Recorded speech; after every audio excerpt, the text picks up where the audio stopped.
One night, a boy is walking home from school when a big truck comes out of nowhere, hitting him. However, instead of facing death, he's transported into a whole new world. While he is in the said world, he decides to write a letter to his mom and dad. In the said letter, he stated that it had been a year since he, who had been living a normal and interesting life, came to the peculiar world. At first, he cried a lot and wanted to run away, but after seeing something that made him hopeful about returning back, he adapted to the new world. On the battlefield, where tons of people die, he tried to balance what his comrades did with justice, courage, and comradeship, which he didn't know when he was just a normal person. Although he knows his parents won't understand even if they tell them this, even just in his head, he tries to inform them that he has become stronger now, and that there are people who have become more reliant on him. Even if he has lost a lot, on the brighter side, he has also gained a lot, and that he has pulled through more than he has fallen apart. Since the end of his journey is already in sight, he finds it funny to write a letter that he can't even mail, but deep inside his head, he hopes his parents pray for him as he is now about to defeat the Demon King, so that he can return to his daily life and see his journey in the said world as a long dream or memory. That said, as his comrades call him, he immediately stops writing the letter, and with a fierce look on his face, Kim Min-soo, the boy's name, is now eager to return back home. After the intense battle, the people of the said kingdom cheer on Min-soo for killing the Demon King. As a result, he and his comrades decide to celebrate over dinner. And now that Min-soo has finally done his mission in the said world, he will need to bid farewell to his fellow comrades, whom he has been with for the past year. One even says that Min-soo pretty much has the choice to stay if he wants to. However, he himself has also missed his family and friends so much, that's why he has now finally decided to go home once and for all. The priestess has also cheered for Min-soo to have a gracious and blessed life. However, 3 weeks later in Seoul, as Min-soo arrives home, it seems like the priestess was wrong. Min-soo might have saved the world, but he couldn't save himself. It is shown that upon his arrival, he immediately went home to finally see his family after months of being gone. However, when the door opened, a new owner welcomed him. During the 8 months he was gone, his mother had died in a hit-and-run accident while handing out missing person flyers. After his mom's death, his father, who blamed himself for being unable to protect his family, also committed suicide. In the end, Min-soo's father's death became a newspaper headline, and his missing persons report was included at the end of the news story, which made him somehow known by many. Min-soo is then seen visiting his parents' graves, with overflowing tears flooding out of his eyes. The police have classified him as a missing teenager, and his school expelled him as well. He technically became that guy who didn't fit in with everyone. One of his friend's mother instructs her son not to meet with Min-soo anymore. No one really wanted to help him. Although he tried to mend everything back together, it seems like he has missed a lot that even his other relatives started to abandon him. He became a child who was considered a nuisance to his parents. His uncle blamed him for the death of his father. At this point, no one in Min-soo's family would want to take him in. His cousin even instructed him to leave immediately if he didn't want to be treated this certain way, since they also blamed Min-soo for being the reason why their family had gone bankrupt. That said, Min-soo has no place to stay and no food to eat. Without any other choice, he starts to sleep on benches on sidewalks. Min-soo's family was just average, so they didn't have any money left. However, it wasn't just money Min-soo didn't have. He had no family, no degree, and no social life. In short, there was no him. He starts to question whether everything happening is just an awful nightmare, and after a while, everything will go back to normal. At the back of his mind, back in the other world, he had saved everyone from destruction. He had saved the lives of many people. And when the moment they needed him the most, he was there. He risked his life just to come back home, but why was he deserted? Thinking this made Min-soo tear up. Then he accidentally bumps into a bulky man on the street. Although the man didn't intend to beat the hell out of Min-soo, considering he already looked like a loser. However, when Min-soo questions why they are not sad, this releases the demon inside the once hero. Now, Min-soo aims to make everyone feel the same way as he does right now. He will not stop unless everyone around him becomes sad such as he is now. When the bulky man is about to punch him, Min-soo calls on his Sword of Durant, and in a split second, the man is butchered to pieces. While wiping his tears, Min-soo will ensure that as a hero, he should be the last person who's sad and should be rewarded. That said, as he swings his majestic sword, the hero who once saved the world evaporates the region of Kangso without giving any second thought, killing thousands of innocent people. 3 weeks after the hero's rampage on the outskirts of Gyeonggi province, everyone has thought about the world going extinct at least once, whether a nuclear war, natural disaster, or zombie apocalypse caused it. One family decides to flee the province for safety precautions. However, the little girl is saddened that they left their father behind. However, her young, or older brother, assures her that their dad will meet them once they get to their destination.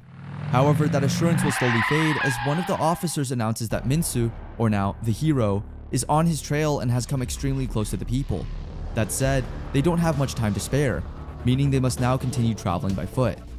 As everyone leaves their vehicles and starts to walk, a few minutes later, the worst fear has finally come. Minsu crushes the officer's body to death, making everyone panicked as hell. The world now will meet its end, not by demon or villain, but because of a hero. Everyone is now running as fast as they can in hopes of saving their lives, including the family we saw earlier. Tabin, the little girl's name, starts to feel exhausted with all the running. That's why her young decides to carry her. Meanwhile, seeing the gruesome view from above the overpass, Minsu starts calling the people disgusting as they struggle in hopes that they will get away alive. That's why he'll now kill them in a flash. As everyone rushes to save their lives, Tabin's doll accidentally slips off her hand. As a result, her young rushes to get it back. As he bends down to get the doll, with one swing of his sword, Minsu annihilates everyone else. That's why when Tabin's brother starts to look for her and their mom, all that he witnesses is a devastating pool of blood and guts everywhere. As he cries for his loss, Minsu watches him from behind. Minsu commends him for his beautiful eyes. Then the boy asks him if he is the said hero that everyone is talking about. Instead of answering, Minsu confuses the boy even more when he states that those teary eyes belong to someone who has lost everything, and that they look just like his eyes without hopes and dreams. However, irritated and frustrated, the boy shouts as he asks Minsu the same question again, and when Minsu stated yes, the boy gets up, and with no fear, he declares that he will kill Minsu no matter what. As he rushes towards him, Minsu grabs him by the throat. As the boy's tears flood from his eyes, Minsu stabs him with the sword. The boy starts to wonder whether he is really going to die without being able to do anything. He says his apologies to his sister, mother, father, and grandma as his eyes start to close. Then, a little girl's voice is heard saying, "Hero, hero, hero." When the boy came to, he had become a hero all of a sudden. 1 year later, the government fell apart. Just like Kim Min-soo, people who went missing during the same period returned as heroes. The 9 heroes who conquered the lands split the land amongst themselves, except for Min-soo's Sor. This was how the world came to be as it is today. At Jeju Island territory of the Golem hero, people who are frightened for their lives are scared to jinx their death. One girl wants to be killed all at once, while the other wants to live still. Then a walking alive piece of the hand starts ordering the girls to wake up since it's time to work. As they rush to do their jobs, a man named Sung Hoo-chun, the hero of Golems, shows up. He announces what the group's agenda for the day is. Women are assigned to gather food, while men will work on construction. However, obviously, people are not delighted to do such tasks. That's why Woo-jun tries to convince them that if they were in the territories of the vampires or the faith heroes, they would have become blood sacks, crazy religious people, or experiments. Now, as Woo-jun starts to think that he might have been too nice to the people, with a single flick of his hand, everyone runs for their lives. However, some were not as lucky as they met their deaths. At this point, Woo-jun threatens everyone that they should go to work right at once. That said, at the farm, the girl from earlier who wishes she was dead is named So-min. A grandma tells her to eat some tangerines and breathe some air. As she is watching the ocean waves, the guilt of seeing her friend from earlier dying starts eating her up. Then, a soldier came out of nowhere, trying to ask for food for his comrades, promising that as soon as they get their energy back up, the military will fight the heroes once more. So-min decides to rebel and get them food. However, as she reaches the shore, the only thing that welcomes her is the soldier's dead body and Woo-jun. Now that she's caught, her guts turn upside down as fear starts to kill her. It will not take long before she meets her death. Woo-jun then reveals that he doesn't only have one eye that watches everyone, but thousands are hidden above the clouds. At this point, he's just technically playing with these poor people's lives. As she is now about to face her death, So-min calls for help. It doesn't matter who. That said, a luminous figure rushes and comes crashing down from the sky. This made Woo-jun shocked as well. And just like that, Jung-soo Park, the real hero, returned. Soo Park then asks So-min to explain the situation to him. After hearing that Woo-jun is one of the Sword Heroes group, Soo Park can't contain his emotions anymore as he rushes to smash every golem who comes his way. When he finally reaches Woo-jun, Soo Park starts cutting off the Devil Hero's limbs one by one if he'll not answer any of Soo Park's questions. So when Woo-jun finally sees an opening, he calls for his golems to take him back to safety. Then, a flashback occurs. It turns out what happened to Min-soo has also happened to Woo-jun. Everyone in his life has abandoned him and left him alone to leave. And as revenge, he now aims to make everyone suffer and live a life where everyone obeys him. However, Soo Park wouldn't allow that. as the two fight once more, in which Woojun uses a technique called the praying flower, while Supark uses the applied element electricity to enhance his spear's attacks. The fight continues to intensify. As the god, the lightning strikes spears through Woojun's heart, marking the final moment the golem hero who destroyed Jeju Island and the UN naval fleet. Meanwhile, back in the other world, the people that Woojun once helped before he turned wicked is seen praying for his happiness. Little did they know, the total opposite had happened. The golem hero has died, and with his death, the golems that controlled the castle from within also fell with him, meaning that it is his first time this island is at peace since the hero's rampage. That said, the people are delighted to hear the wonderful news, while behind the trees lurks Supark. He is happy to see families getting back together. However, as he remembers those happy moments that he shared with his own family once, it makes him envy those people. Then, a subtle rattling sound makes Supark alert a bit. It turns out that it is just Somin. Supark then asks her why she's hiding in the bushes. Somin then immediately explains that everyone wants to know who slain the golem hero, and that she just wants him to head down with her. However, Supark then abruptly says that a hero who killed a hero has no merit. It will just revive the people's fear instead. He then added that he doesn't care about getting praised by many since the beginning. This made Somin somehow smile due to how moved she was by Supark's kindness, since he would not think about other people's feelings if he is not. Hearing every statement, Supark tells Somin that she is free to think whatever she wants since they're never going to see each other again in the future. However, Somin didn't stop there. She even added a few more questions for Supark to answer. She asks whether Supark plans to kill all the heroes. Supark, on the other side, immediately answers yes. He's going to kill everyone who's working with the sword hero. When Somin asks if it's because of revenge, Supark has also answered the question indirectly by stating that there is no other reason. That said, as the girl hears this, she immediately volunteers to help since she also wants to take her revenge too. But that didn't immediately convince Supark. Somin, on the other hand, stays persistent. Although she knows that in the eyes of Supark, she is just a deadweight, she begs him to let her join. She even tried to tell Supark that she'll take him all around the city to the said heroes. Little did she know that Supark had seen everything on his way from Seoul to Jeju. Supark somewhat has an idea of which area is controlled by which hero and what kind of abilities they have. Hearing this didn't stop her from what she aimed for. This time, she even tells Supark that she'll do everything, that she can provide him with everything that he needs, from transportation to food or shelter, as long as he agrees to be her guide. That said, Supark then asks her what her reasons are. She then explains that the sorrow from the loss of her family, the anger towards those evil heroes, and the solicitude towards the old world are what drives her. And since she doesn't have the power to conquer all of this, she needs someone like Supark to guide her at all times. That said, while everyone is enjoying their long-lost freedom, the two that brought them their freedom had just started a new contract. Now that they've already joined forces, Somin helps Supark to choose who's next on his target list. And since Supark wants an opponent that is easy to kill, Somin can't think of anything other than the Sea Dragon hero. Having destroyed an entire fleet in the Pacific Ocean, she's the worst hero of the ocean. She's killed countless people, including Somin's family, and to be able to fight her, Supark needs to find a boat. Fortunately, Somin knows someone that could help them, and it's none other than the Fighting Marines. At the southern coastal sea where big waves and strong winds occur, the sea hero lives. It is seen that she assures her pet that any opponent trying to get to her will never go home alive. Back at Jeju Island, one of the Marines is seen talking. One states that he can't seem to comprehend how going into the hero's lair is the right decision. Fearing that he'll go back to the hands of Minsu terrifies him. However, his captain assures him that if Supark killed Woojun in an instant, that simply means that he also plans to kill all of the other heroes. Although they don't know and are not sure of the latter, but isn't that enough? The captain states that for more than a year, the men whom he treated as if they were sons died, and if he were to meet them after he died, he would want to be able to speak with confidence. Even after they all left, the others left alive found a way to make use of the bodies that they saved to make sure their death won't go in vain. That's right, in vain. And in cases where Supark is stronger than Minsu, this voyage and their sacrifice will become the beginning of this nation's freedom. That said, they all now decided to go on with the plan. As they were already traveling the sea, Somin showed Supark what the Sea Dragon hero looked like, and her drawing is just too cute, gosh. Supark, confused, asks if his opponent is a worm and a stick figure. This made Somin embarrassed by her cute drawing. Anyways, it turns out that both the hero and the dragon are girls, and that's the critical difference they have with other dragons. The girl is always standing on top of the dragon, and the dragon never moves unless the girl orders it to. From how Somin sees it, the girl who's riding on its head is the brains, and the dragon is the brawn. Supark then asks for their attack patterns. Based on the fights between them and the soldiers who are assisting refugees, the dragon either breathes fire or knocks over ships while the girl blocks an attack coming their way. That said, the two are technically both attack and defense, and Supark states it'll be hard to deal with. Then, before Somin and Supark continue with their discussion, the Marines are able to detect an unidentified object on their radar, making everyone alerted.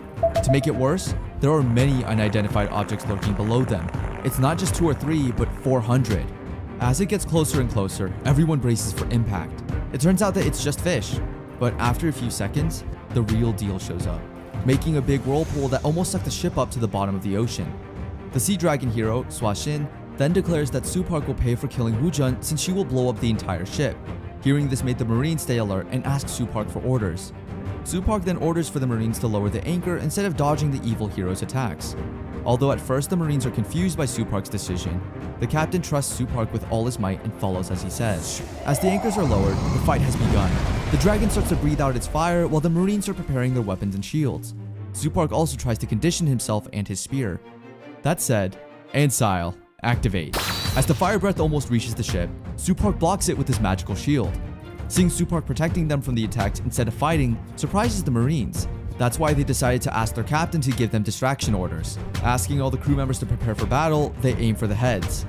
However, using Espita Tu Tiada, the shield of Atlas, Swashin uses her shielding power to ensure that none of the attacks from the Marines reaches them.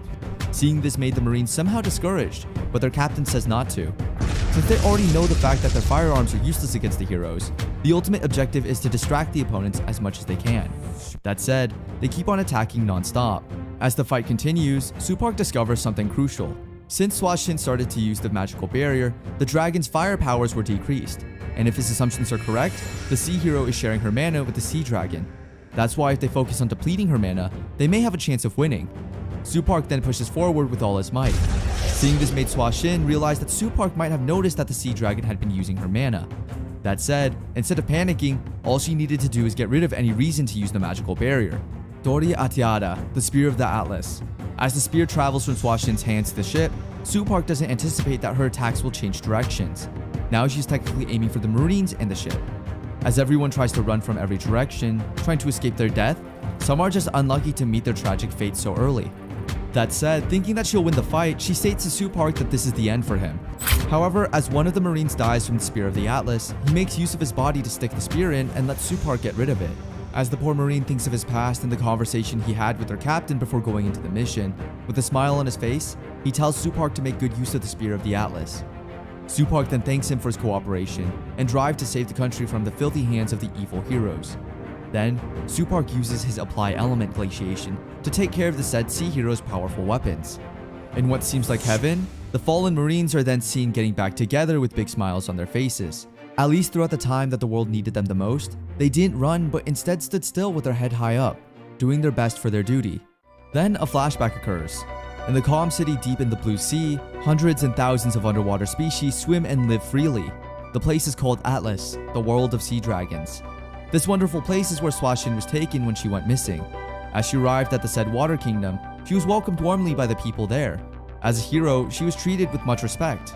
A Greek god-looking guy, who I think is the sea dragon, then enters the scene, stating that Swashin is much calmer now compared to her first visit.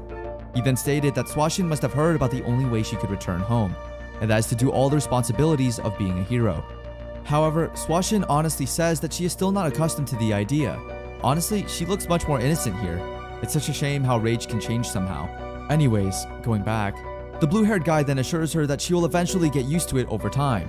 He then gives Swashin something. Curious about what it is, the blue-haired guy then shows a spear that is said to have been passed through many generations.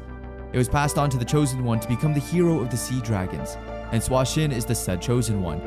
Bearing the spear is of great significance, which means that Swashin will become a hero and is obligated to protect the kingdom, especially the sea dragon. That said, in exchange, the sea dragon will also protect her from all that stands in the way of her destroying the Demon King. Now going back to the present, the fight then continues.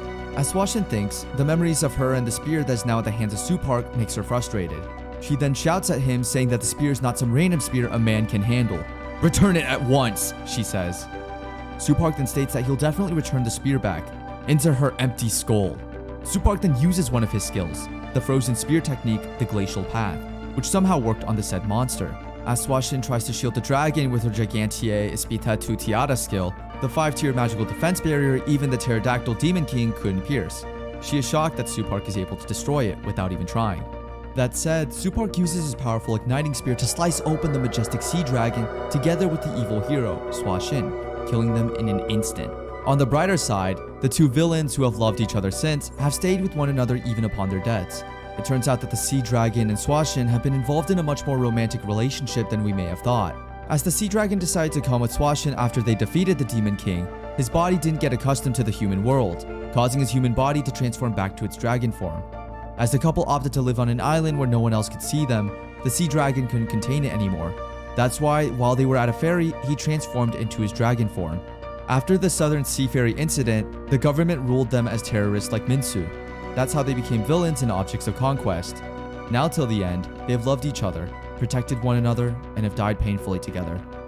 Meanwhile, in the city, Minsu is then informed by a guy that the hero of golems and sea dragons has died at the hands of the new hero, which means that the people have a new hope. It also means that the eternal sadness Minsu created is about to end. That said, the guy tells Minsu to get up and do something about it, which Minsu does, marking the end is approaching once again. The other world where Supark was taken, the girl who welcomed him to the world realizes that Supark has already started his revenge. That said, to repay their debt to Supark, she orders one knight to call all the blacksmiths as they must mend as many spears as possible. The girl then sadly reminisced how Supark wasn't really interested in saving their world, and out of all the generations of heroes of spears, Supark pushed himself the hardest. During his time in the other world, he trains day and night in hopes that when he comes back to the real world, he'll be able to exact revenge on the evil heroes who killed his family. He blames his weakness for the death of his family. That's why, instead of contemplating so much, he fulfilled his duties without any questioning or faltering into silence. One day, with only the use of his spear, he slashes each of the goblins' limbs one by one. He's so eager to make himself stronger that even his comrades are scared that he's going in too deep. And they were right. One giant goblin hits the back of his head with a large bat. However, just by remembering Minsu, the rage inside him ignites once more. As a result, the poor goblins meet their death in a flash. "Just die. Just die," he says while stabbing the giant goblin's jugular vein. But even with this victory, he still hallucinates the images of his dead family members. That's why instead of a hero, he acted like a sinner or a revenge spirit. One night, after a long intense fight, the girl offers to help Supark by putting on some ointment on his wounds. She then respectfully asks why Supark eagerly wants to kill the Demon King and return back home if he hasn't had any family yet. Supark then explains that he wants to kill someone stronger than him when he returns. The girl couldn't possibly believe that someone was stronger than Supark. She also reminds him that even if he gets his revenge, abusing his body is just wrong. However, Supark knows that Minsu is indeed stronger than him in any way possible. That's why his goal is to become stronger than him and tear Minsu limb by limb. He already has come up with some gruesome ways to torture Minsu, like slashing through his skin daily, like sashimi, then feed Minsu with his own skin. Supark will make him suffer for all those people he has killed as slowly and painfully as possible. Hearing this made the girl realize that Supark was seriously twisted up inside. On the day that Supark had already defeated the Demon King, everyone was shocked when he used the Elixir of Miracles to bring the Demon King's energy back up. He did this to fight the Demon King once again in order for him to gain more strength. As this keeps going on, even the Demon King begs Supark to kill him once and for all already.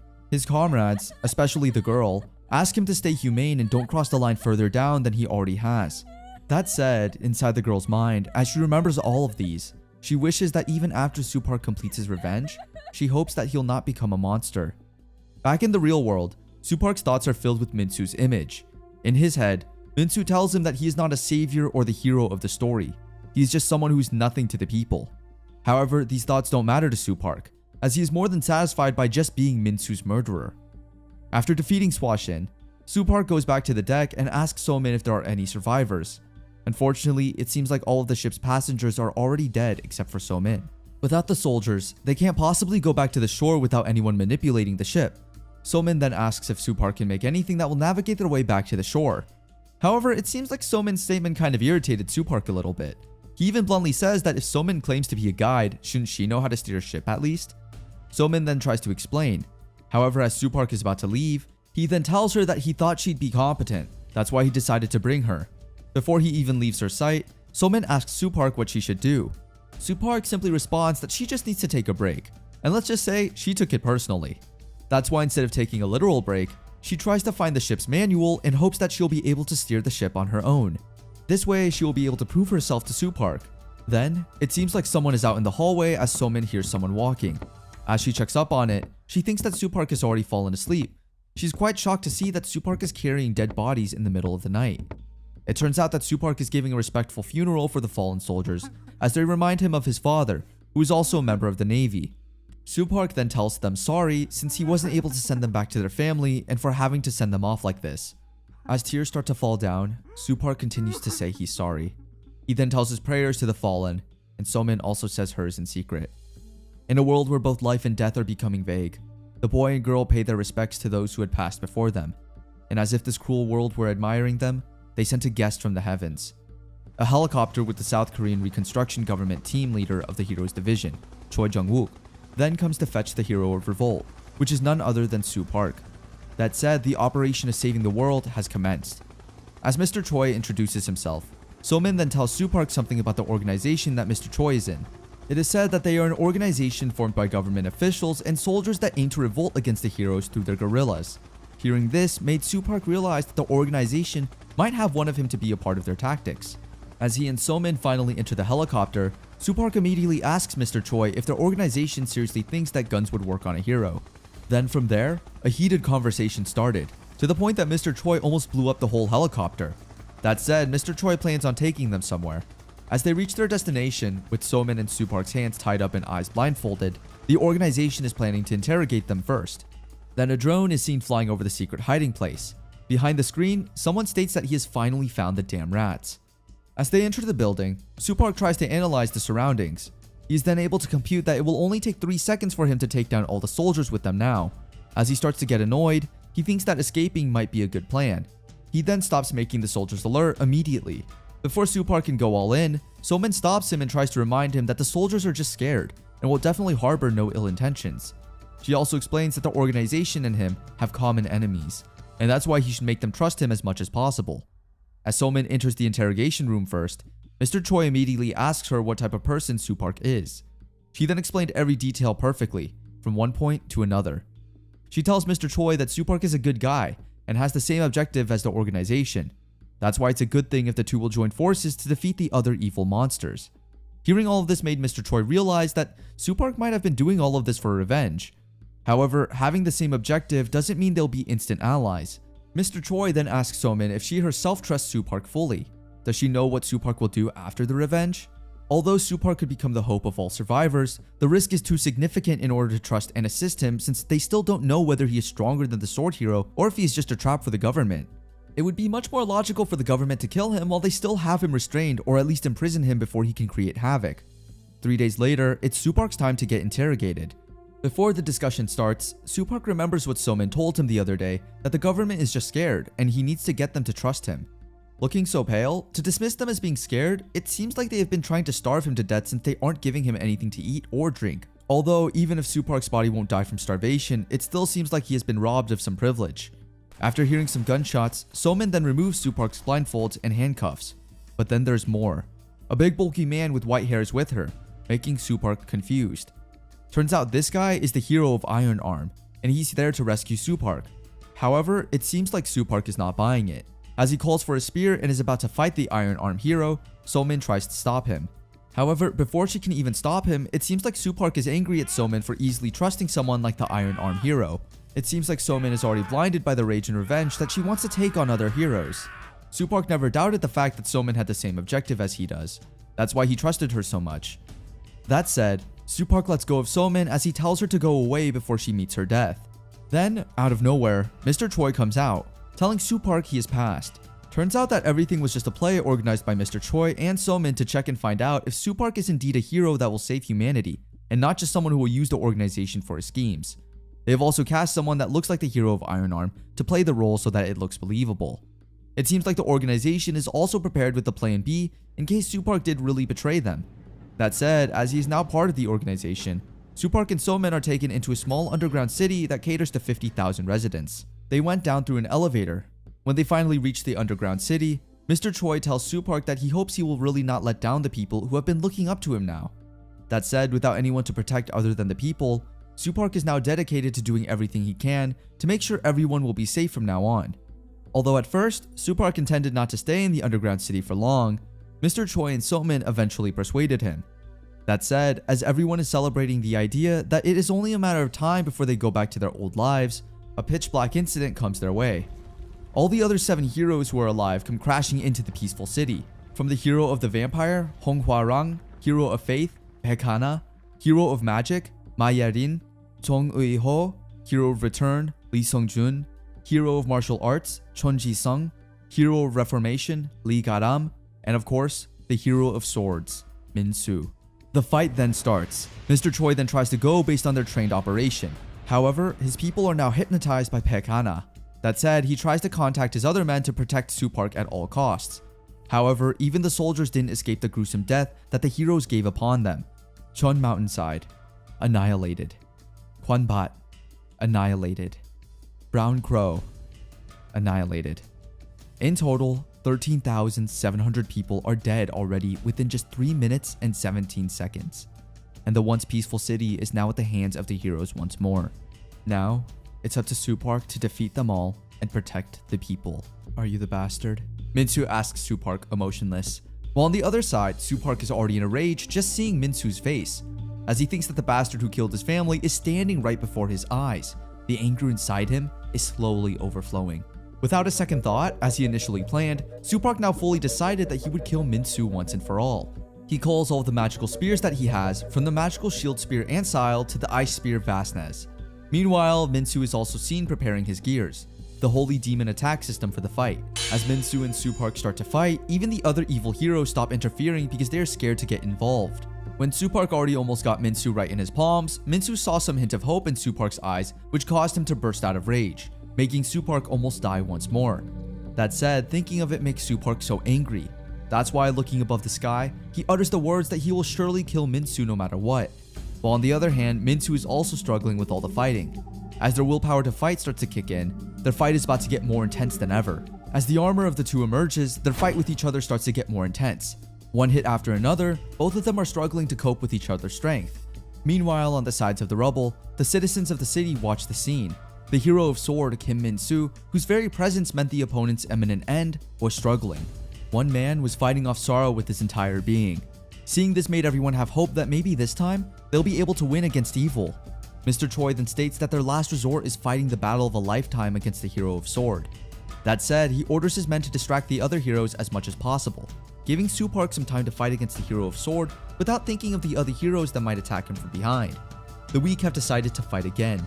With all rage and eagerness in their eyes, Mr. Choi, together with his men, is able to encounter a weird-looking monster. However, instead of getting scared, they face the monster head-on. On the other hand, the hero of Iron Arm is seen finishing killing all the people in the area. He himself has also taken notice that it's taking longer than he had initially thought. As he tried to step in, one of the soldiers bravely tried to stop him. However, the poor soldier's life eventually meets his death afterward. The other heroes are also doing their own schemes to have the last laugh in the end, hopefully.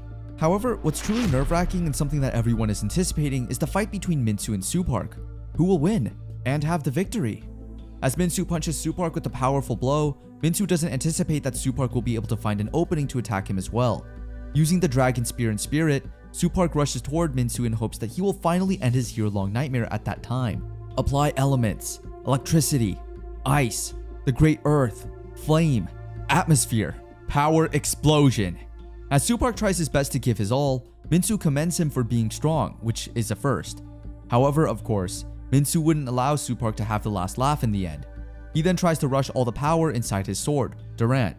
Daybreak mode. With just one slash of his sword, Supark's hands slice off instantly. Min-soo then states that Supark's sorrow is too shallow, and that no matter what angle you look at it, evil couldn't possibly defeat evil. Shallow? Supark asks. Then he eventually keeps on saying that the feeling of having his life trampled upon by a murderer like Min-soo has never been shallow. As his rage keeps on flowing rapidly, the citizens, together with the other heroes, are also watching the fight, slowly waiting for who will win. As Supark rushes towards Min-soo, as he's about to punch and attack Min-soo, it seems like Min-soo is just strong enough that he is able to dodge it. After doing so, Min-soo states that Supark is much less unfortunate than he is. Min-soo then punches him, stating that he has the chance. Supark can reach salvation, unlike him. Supark then bluntly asks him what wrong did the people ever do to Min-soo. and that he has more hatred towards them than anyone could imagine. Min-soo then honestly answered, it was all because they were all happier than he was. That all has eliminated him and none wanted him. No one ever tried to understand or embrace him when he needed it the most. Min-soo added that people dared to raise Soo Park as a beacon of hope and tried to break the cycle of sorrow that Min-soo made. However, Min-soo wouldn't allow that easily. Then, So-min bravely steps in to somehow help Soo Park in some ways. While crying, she then states that Min-soo is right. Soo Park is the last hope of humanity. That said, Min-soo now has diverted his attention to So-min. We all know that guns don't really affect the heroes. However, for So-min, as long as they keep fighting back and reporting like today, someday they will defeat the likes of Min-soo. Mr. Choi, with one arm missing, speaks through the speakers to talk to his people. He asks them, the survivors, and anyone capable of helping to protect Soo Park, since he is the last hope that humanity has.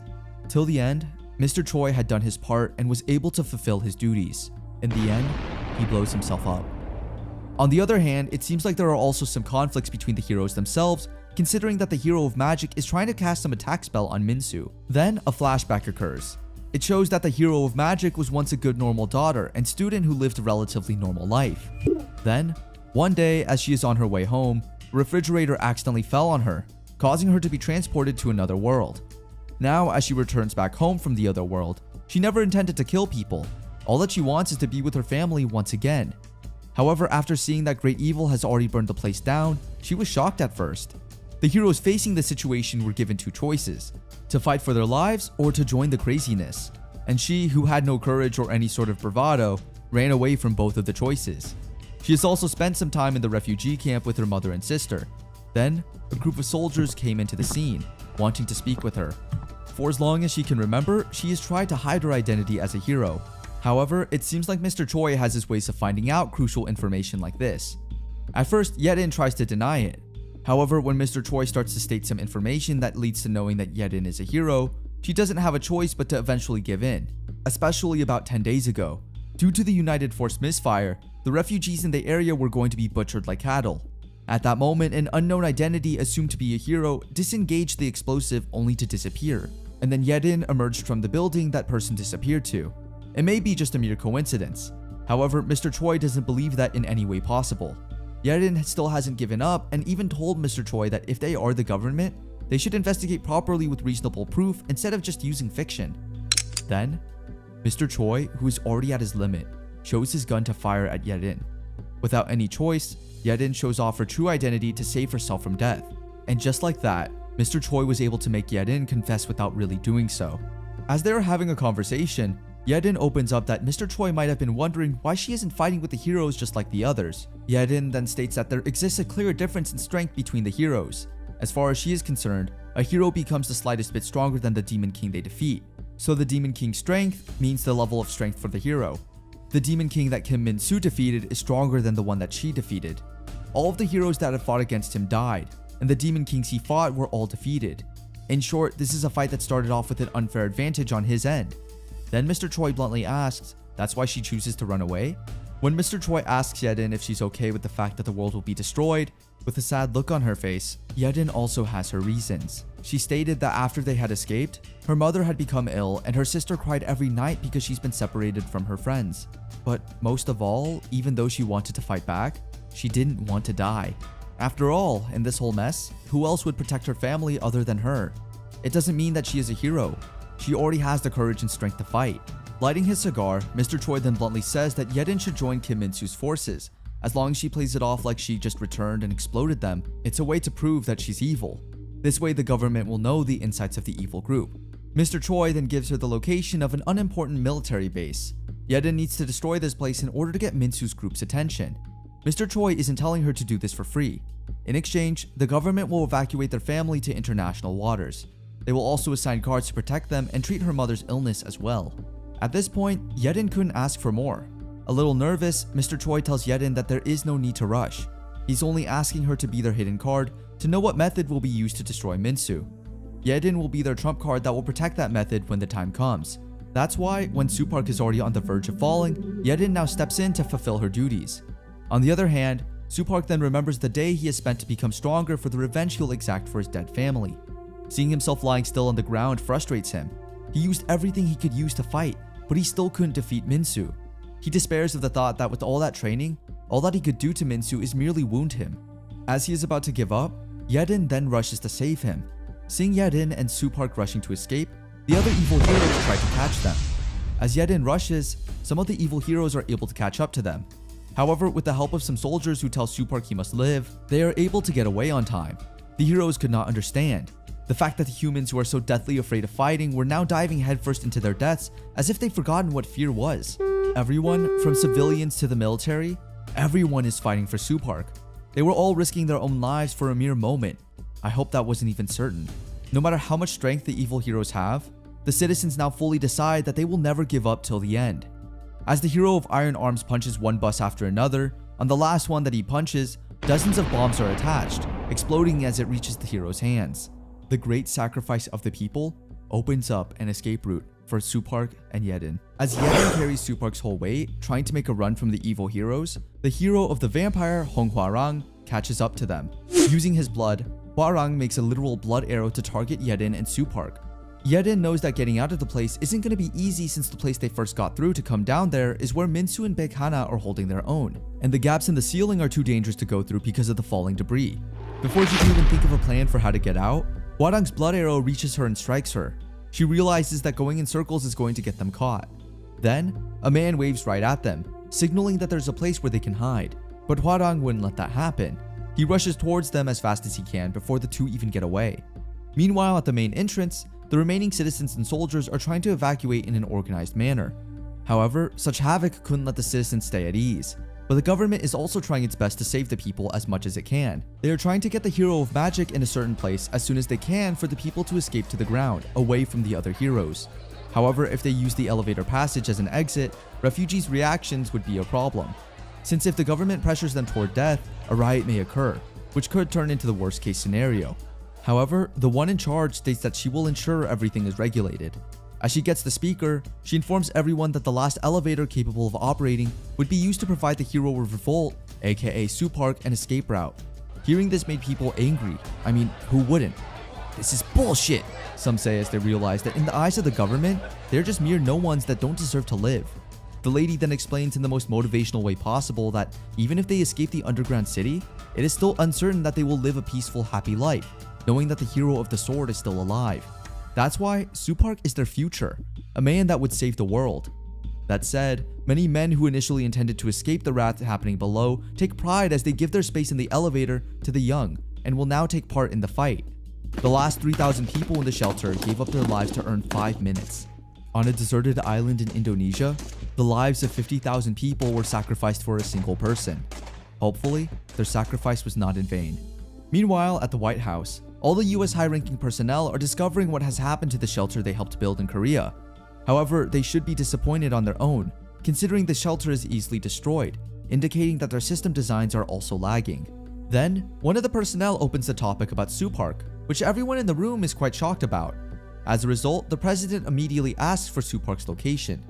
Now back at Supark, a green-haired girl who has magical powers revives both Supark and Yedin.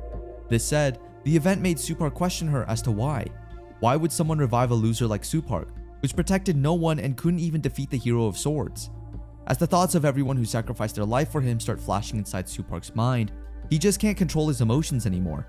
However, before he can even start crying rivers, the green-haired girl slaps reality out of him. She then bluntly states that it's not that he can't protect them, it's because they protected him. Now going back to the White House, officials suspect that Supark is in Indonesia. Nonetheless, wherever they are, the officials will surely track down their exact location and report. The president then asks what they propose to do at that time. Since the collapse of Korea will spread through main media channels, it will surely form a sort of distress to the citizens of the United States and other nations. That said, some officials want to fire all the missiles and arms, while Korean officials don't want their nation to be destroyed in such a way.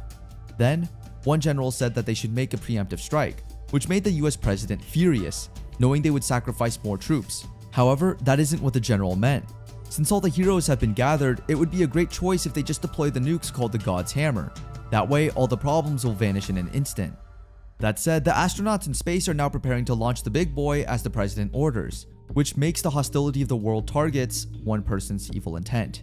In Korea, Minsu tells one poor survivor to tell everyone that the hero of the spear has died, and there is no more hope.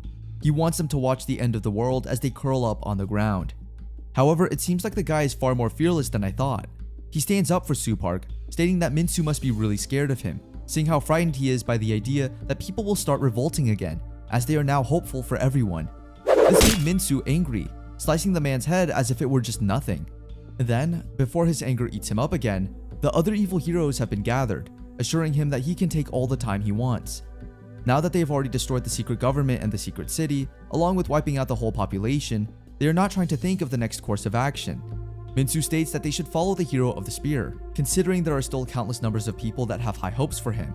His presence alone is a denial of the world Min-soo has created. Even if it's not just in Korea, they are now planning to take on the world. Back in the US, the president now announced to the people that they have resorted to taking the worst course of action on their end. Considering that many troops have already died, to save their families from the sorrow of losing them, the country has decided to deploy the weapon that has been sealed for half a century. And it's none other than a nuclear missile. Meanwhile, the heroes are also aware of what's coming for them. However, such things don't bother them at all, considering they have a reset button. Now all they have to do is wait for the fireworks of death to come to them. Now, as Min-soo and the others wait for their deaths, since they're going to be reset anyways, the hero of return, Lee Sung-jun, then tells Min-soo something that will definitely shock him. In this intense, mind-blowing plot twist, since they will pretty much forget about their memories once they reset, Sung-jun confesses to Min-soo that he is the one that killed Min-soo's parents, which literally angered Min-soo so much. Then, Sung-jun returned to when they sent the CCTV clips to the States. During this time, he's planning to do something. The astronauts in the United States Space Station are preparing the nuclear weapon to be launched as God's hammer key is already accessed. The launch device has now been disarmed. The astronauts are now on standby until the last command is received from their country. Then, one of the astronauts asks if the God's hammer has ever been used unofficially at all. The captain then responds that this is the first time they will use the nuclear weapon. That said, they don't know the strength of its effect. It's just the fact that it is the most precise and most effective weapon to annihilate in the history of mankind. Now, after receiving confirmation from the Eagle, aka the president, the astronauts immediately launched God's hammer. However, before they can even do so, it seems like the evil heroes have already formulated their schemes and plans. The nuclear weapon didn't launch at Korea, but instead it went directly to the US, killing countless people. On that day, 16 missiles from God's hammer were launched all over the world from Paris, France, Beijing, China, New Delhi, India, and Cairo, Egypt. It was the day the world had come to a close. As the US transportation minister saw the news, he was devastated to see that the country he once called home is now nothing but dust. Since the president and vice president, along with the chairman and congressmen, have all died, and all the capitals and their cabinets were blown away, one person was able to avoid the chaos thanks to a lecture in Michigan. The minister is now the commander-in-chief. The other officials then enter, initiating taking his oath of delegation. After he became the president, he is given the nuclear briefcase, which is now the direct hotline to the hero of Reformation, considering he is able to hack it. It is said that he first appeared 100 years ago in Europe and was the grand hero that ended the First and Second World Wars. In the 20th century, he turned the US into the greatest world power and into the leading vision of scientific and technological discovery. Now, it's up to the new commander-in-chief how he will turn the tables in their favor. It must be really nerve-wracking to be in his place now, huh? Every 100 years, a hero is constricted or enlisted based on random coordinates, in Egypt and other parts of the world. And the new heroes affect the Demon King and change the material world we live in. Some become characters in a myth. Some become emperors who bring order during troubled times. Well, some become pioneers in scientific innovation. And then they continue to stay alongside us in the development of humankind. That said, the evil heroes are now on the move once again to reach their goals of making the world a place no one can be happy. However, it seems like everything that was said earlier was just a hypothesis made by Hwarang. Gosh. Basically, what Hwarang is saying is that there can be heroes outside of Korea. This hypothesis is then agreed on by the others as well, considering it's certain once everything seems to be interrelated to all myths and folklore if they see it the other way. Everyone starts discussing it from there. However, the hero with strong arms couldn't agree with it. But it doesn't matter to him anyway, considering that even if there were heroes, they are still not immortal. However, the hero of faith then states that there is a chance that some are immortal, considering there are heroes who have lived over 100 years, like her, and if they are beings who have transcended being human, like the hero of Reformation, heroes who are non-human may be alive, Hwarang added. In Silicon Valley, the minister, together with other officials, checks on a secret facility where Einstein, Tesla, Newman, and the founders of Silicon Valley are altering the egos of an AI. The AI already knows what the president wants from him. Seeing that he has come to see him, it's pretty apparent that the president is looking to eliminate the heroes who have caused the nuclear terror. Although at first, the president was half in doubt when he sought AI, but thinking back on all of the innovations he has brought, it may really be possible. The AI then tells him that the previous president did not want to rely on a non-human like him. The old president wished for humankind to change the world based on their own abilities, and AI also agrees with that philosophy. But now, since the new president sought out his help, the AI aims not to disappoint him. The new president then asks for the reason why the AI wants to save the nation, and the heroes why he is different from the heroes in Korea. The reason he stated this is because the nation embraced him like its own, and that was the only reason he needed. He is also the hero of Reformation, named Marie Stephenson. At the Vatican State in the Vatican basement, the Pope is revealing something that has been hidden below the basement. During the 14th century, the last missionary to have officially performed a miracle and the last hero of faith that was amicable towards human was inside that. The hero of faith, Saint Damien Arcadius. At the Sakha Republic, Russia Oymyakon, a man named veteran Ivan Pushkin is introduced. He's the hero of their nation whose name won't be mentioned in history. He's the hero of glaciation. That said, the heroes from the past era are brought to the stage, and things will definitely get exciting from this point forward. That's all we have for today. Don't forget to subscribe so you'll be notified. Until next time, bye!